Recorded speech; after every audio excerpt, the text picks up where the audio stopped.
Salve família vascaína! Sejam bem-vindos a mais um vídeo no canal. Eu sou o Thiago, você está no canal Vasco em Família. Se não forem inscritos aqui, já dá aquela moral, se inscreve no nosso canal. Deixa o like pra gente estar chegando a mais vascaínos. E não esquece de ativar o sininho de notificação para não perder os próximos vídeos. E tá sempre por aqui, deixando a sua opinião, o seu comentário, pra gente fazer aquela resenha de vascaíno para vascaíno. E claro, nesse vídeo não tem como a gente não falar de outra coisa, que é a permanência do Maurício Barbieri. Eu não sei você, eu não posso falar do seu sentimento. Eu vou falar do meu. Eu olho no espelho aqui agora, em casa, e me acho um palhaço. Um palhaço. É isso que eu sou. Porque, cara, não tem sentido a permanência dele. Não tem sentido. Pode chegar aqui algum vascaíno e comentar: Thiago, o problema maior não é o Barbieri. Ele é o menor dos problemas.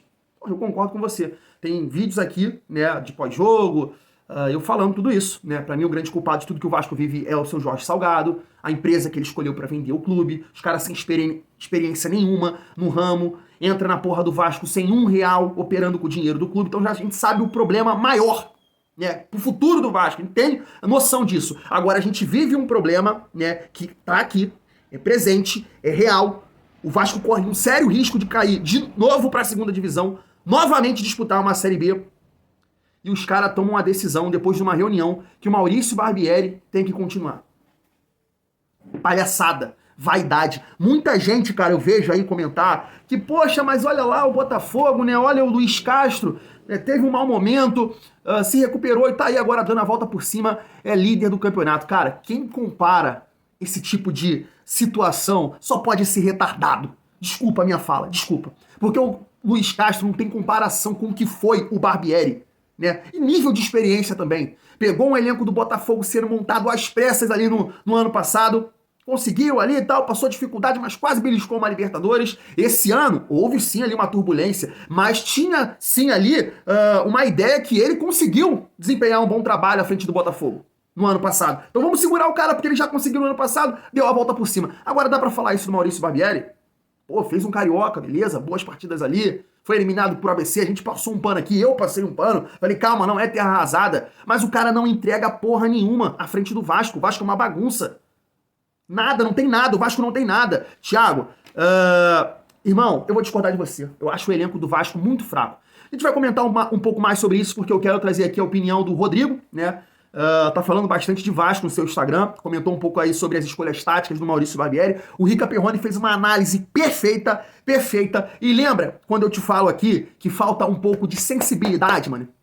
Falta coração, o cara ser vascaíno dentro daquela porra. E aqui eu vou colocar aqui uma mensagem do jornalista Fernando Campos, na tela para vocês, jornalista da ESPN, em relação ao sorriso do Barbieri ontem na coletiva.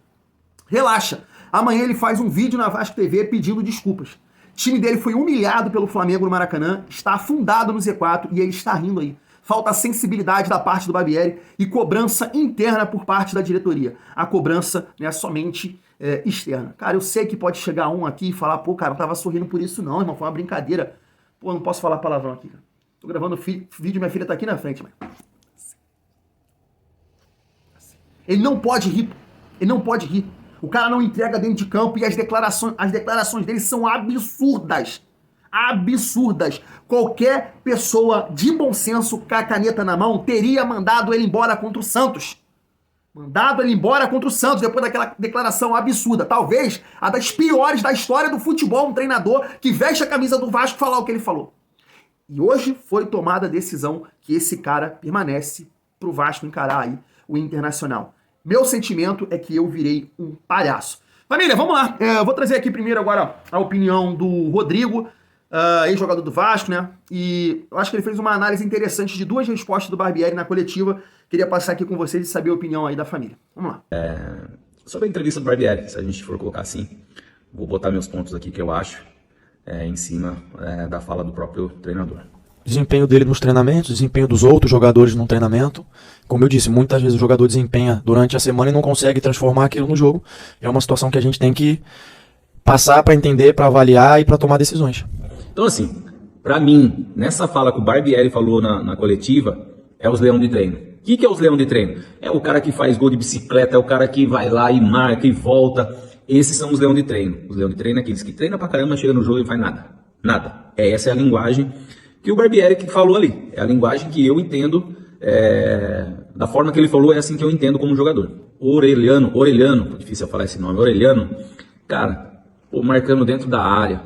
É um time que o Barbieri aqui, até anotei, é um time que o Barbieri falou que toma gol pra caramba, vinha sofrendo muitos gols, aí entra com 3 zagueiros, ele entra com Léo, Capasso e Miranda. Mesmo você entrando com 3 zagueiros, traz a marcação para dentro do teu campo e, traz seu time para trás da linha do meio de campo, preenche todos os espaços, porque vai ter muitos jogadores ali.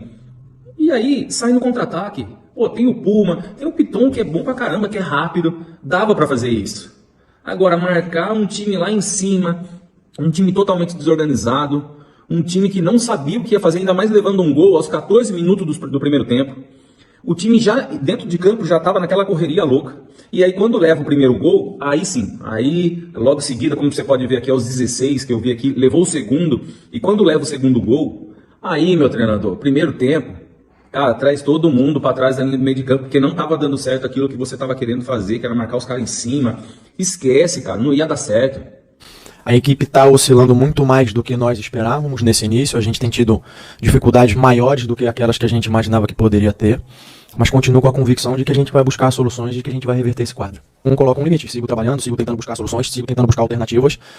Sei que é um momento muito difícil para se dizer isso, mas volto a dizer, tenho convicção de que a gente vai virar a chave, de que as coisas vão acontecer, mas eu não posso te dizer quando, não sei te dar uma data para isso acontecer. Sei que os jogadores estão trabalhando e que a gente está fazendo o possível, ainda que até este momento tenha sido insuficiente. Agora sim, vamos falar aqui da SAF, né? Também dentro da coletiva do Barbieri, ele vem e fala, né? Estamos fazendo um bom trabalho. Que bom trabalho, né? Bom trabalho. A estrutura de um time de futebol é dentro do campo. Se dentro do campo não tiver certo, se dentro do campo não tiver ganhando, tá tudo errado. Primeiro, monte um time competitivo, um time e tem, né? Não falou que tinha dinheiro. E depois vê as outras coisas, depois vê dívida, depois vê o que tiver, entendeu? Que resolva. Como fala, né? Vocês podem não tá vendo o que nós estamos fazendo, né? Ninguém tá vendo mesmo, porque isso não aparece. Agora, quando você monta um time, vem jogadores bons, vem jogadores competitivos, é aí que começa a estrutura de um clube. A estrutura de um clube é dentro do campo, e depois isso vai indo para fora. Depois vai para a arquibancada, contagia os torcedores, depois a estrutura, e assim vai, cara. Eu não sou gerente de futebol não, mas eu tive aí dentro e eu sei. Né, cara, é muito difícil você falar de futebol, né? Eu pensei que eu ia falar mais esse ano, que é a minha paixão, Vasco, falar de bola, eu gosto muito, né, de assistir jogos e tudo mais, fica difícil falar de Vasco, de campo e bola nesse momento, né, cara. Mas pegando esse gancho aí do Rodrigo, eu falei assim, cara, o Vasco tem que testar alguma mudança, alguma variação tática. E eu acho, assim, vocês podem me chamar de maluco, eu acho que não dá pra desprezar essa ideia. Os três zagueiros, eu acho que cabe ajuste, tem que ter tempo de treino, mudança de treinador, é claro, e eu acho que dá pra tirar coisas boas daquele sistema ali. Agora, talvez um ajuste tinha que ser feito na ideia. Como o Rodrigo falou, era pra jogar com 3 zagueiros, mais atrás da linha da bola. Então, jogar nos contra-ataques com os 3 zagueiros, aproveitar a velocidade do Pumita, do Piton, como foi dito aí pelo Rodrigo. Então, o Vasco marcou muito lá na frente e deu espaço para um time, talvez o mais qualificado do Brasil, jogar, criar ali dentro da área. Então, foi uma bagunça tremenda. E aí, você pega assim o Maurício Barbieri, eu vejo assim, vou comparar. Contra o Curitiba, o Vasco jogou equilibrado lá atrás, contra o Coritiba, o pior time da competição. Contra o Flamengo, eu vou marcar pressão. Vou marcar lá em cima, não vou deixar os caras respirar. Porra, não dá, né, velho? Dentro de um esquema que ele trabalhou quantos dias? A gente não sabe. Então, um cara que não pode ficar no Vasco, gente, não pode ficar no Vasco. E em relação a esse ponto aí, né, que o Rodrigo falou que não vê melhora, cara, não tem como. E aí, para me complementar essa segunda resposta do Rodrigo, eu preciso trazer aqui o Rica Perrone, que fez uma análise excelente. E tem mais pessoas fora aí na mídia que acham a mesma coisa. Eu posso ter aqui muito torcedor falando agora, Thiago, tá maluco pra caralho, meu irmão, tá maluco, esquece isso, para de falar essa merda. Mas eu vou aqui nessa do Rica Perrone, vamos lá. Eu não acredito em virose no futebol. Quando um jogador não tá bem, esse jogador é substituído. Quando um setor do time não tá bem, você faz ajuste. Treina, troca 2 posições, ajusta, você ajeita. Quando o time inteiro está rendendo muito abaixo do que ele pode, é comando. Porque não tem virose. Não tem como ser um vírus que passa, o vírus da ruindade vai passando de um pro outro. Não existe isso. Então aí é o comando. Aí não tem como você mexer. Tem alguma coisa no Vasco que funciona? Não. Defesa não funciona. Meio de campo não sabe sair jogando e não cria. E marca mal. E o ataque do Vasco não faz gol. Desculpa, mas isso chama comissão técnica. Barbieri, sai fora. Não dá, não tem condição. Não tem condição.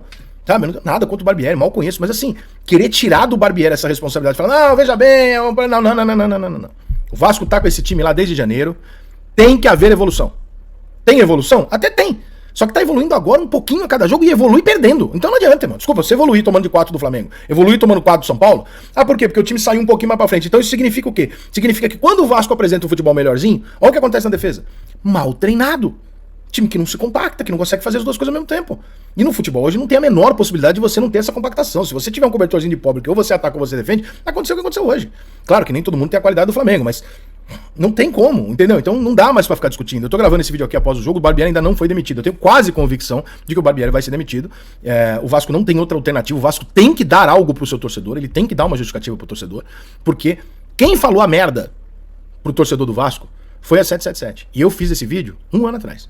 Como disse no início do vídeo, o grande problema do Vasco não é o Maurício Barbieri, né? É Salgado, é Osório, são as promessas, é escolher uma empresa que não coloca dinheiro no Vasco, deixa o Vasco passar com fama de caloteiro, mal pagador. Será que fez os investimentos que deveria fazer nesse momento? Paulo Brax falou que no início da competição, né, contratou aqui 8, 10, 12. Lá no Brasileiro a gente vai fazer mais contratações pontuais para reforçar esse elenco. 90% vai chegar lá preparado para o Campeonato Brasileiro. Não chegou, chegou Cocão, Carabarral, Juan Cruz. Então o que está acontecendo? Esse é o grande problema do Vasco. Concordo.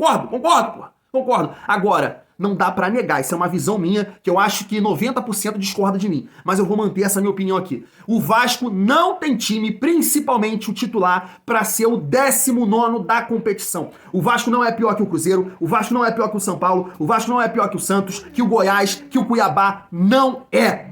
Não é. O problema do Vasco hoje é treinador. Porra, tá dizendo que se trocar o Barbieri a gente vai brigar lá na parte de cima da tabela? Não, vamos sair da zona.